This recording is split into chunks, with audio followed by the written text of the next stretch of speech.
finalizar el día de hoy.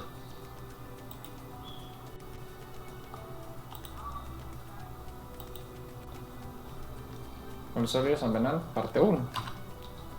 Entonces empezamos con la definición de esfuerzo normal. El esfuerzo normal es un esfuerzo en el cual ocurre cuando la fuerza F se encuentra pasando por el centroide de la sección transversal y provoca una distribución normal de esfuerzos y provoca una distribución uniforme de esfuerzos. Esta distribución se puede hallar, o el concepto de esfuerzo se puede determinar integrando primero, definiendo que la fuerza total es igual a la integral de los esfuerzos en toda el área, si esta pasa por el centroide, ¿cierto? Entonces, si nosotros derivamos esta fuerza, encontramos que la derivada de la fuerza con respecto al área es igual al esfuerzo. Entonces, el esfuerzo es un diferencial de fuerza en un de área, ¿cierto? Cómo se distribuye entre un área, dicha fuerza. Entonces, es constante, va a ser igual en todos los elementos sin importar el tamaño del elemento. Ahora, el concepto de esfuerzo cortante simplemente es un esfuerzo en el cual la fuerza pasa en un plano paralelo al plano de aplicación y se distribuye uniformemente, y si esta pasa por el centro de cortante de los elementos, ¿cierto? Entonces, igualmente sabemos que la definición de fuerza cortante, el esfuerzo cortante es igual a el cambio de la fuerza cortante con respecto a un de área.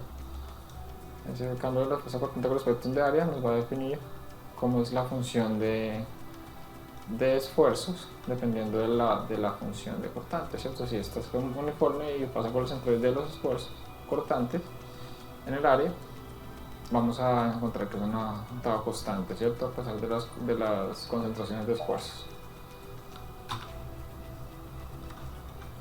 Entonces ahora estados de esfuerzos en un sólido y ecuaciones indefinidas de equilibrio. En este caso vamos a analizar un pequeño cubito dentro de un volumen. Ese pequeño cubito dentro de un volumen está ubicado en un eje coordenado arbitrario, x, y, z, el cual tiene unas dimensiones. Ese cubito tiene unas dimensiones de x, de y, de z. En él van a estar sometido a un campo tensional. Ese campo tensional tiene diferentes componentes. Esos componentes son sigma x, sigma y, sigma z. Pero en este caso vamos a analizar el equilibrio de ese cubito sometido a ese campo tensional con unas fuerzas de volumen internas. En el elemento hay un campo de fuerzas de volumen al interior de este elemento. Si analizamos el equilibrio a la traslación en el sentido de x, vamos a encontrar que en esta cara trasera va a haber una fuerza igual al esfuerzo por el de área. Ese esfuerzo por de área será igual a la fuerza x por de y de z. A una distancia de x vamos a encontrar que ese campo ha tenido una variación con respecto a x, y esa variación con respecto a x va a dar un delta de esfuerzo multiplicado por un de área más la fuerza que venía inicialmente antes, ¿cierto? Como es tan chiquito, esto podría ser constante. Si eso es constante, ese cambio sería un infinitesimal, pero de todas formas al restarlo con el anterior, esto es el cambio total que ha tenido en una variación de x, ese campo tensorial, esa magnitud de esfuerzo que se convierte en fuerza, es simplemente la derivada parcial de sigma x con respecto a x multiplicado por x, por allá el promedio, multiplicado por dy por dz. Entonces, ocurre algo análogo en las caras positivas con los cortantes que son paralelos a x, y en ese caso van multiplicados por los de áreas de cada uno. Nos va a dar esta primera ecuación con esta fuerza de volumen multiplicada por el volumen, ¿cierto? Hay una fuerza de volumen que está actuando en ese elemento igual a fx por dx por dy por dz.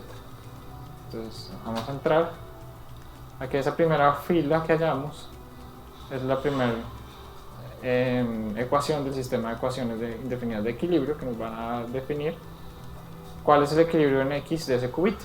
Entonces vamos a tener lo mismo para Y, lo mismo para Z, y vamos a encontrar, resumido, que es un operador matricial de derivación que multiplicado por el traspuesto, multiplicado por el tensor de esfuerzos, nos va a dar igual a la fuerza de volumen. Entonces vamos a entrar a definir qué es un tensor. Un tensor es simplemente, a nivel conceptual, ya que matemáticamente es mucho más complejo, un tensor es una entidad matemática que nos permite definir una propiedad física o matemática de alguna variable o varias variables, las cuales son independientes, o sea, se caracterizan porque son independientes de la orientación de los sentidos del sistema coordenado en el cual se está analizando ese tema, o sea, que es independiente del sistema coordenado. Es como una definición casi que universal de esfuerzos, ¿sí?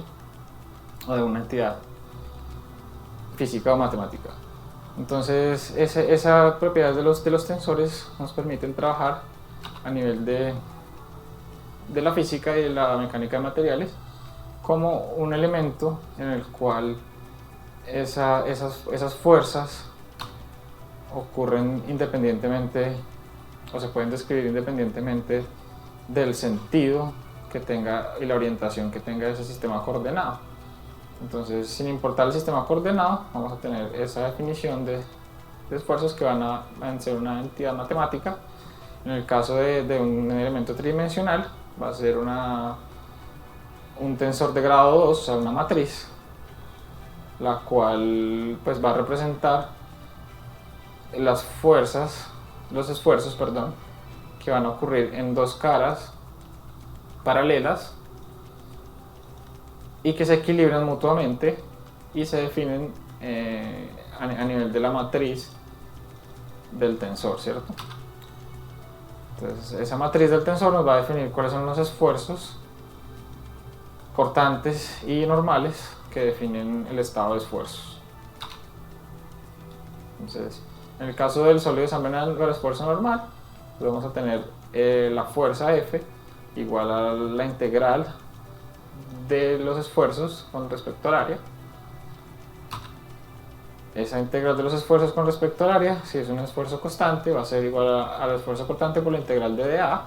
Eso es igual a fuerza por esfuerzo por área, igual a F. Por lo tanto, esfuerzo igual a fuerza sobre área. Entonces, en el caso de una tensión, vamos a tener que va a ser independiente de la longitud prácticamente.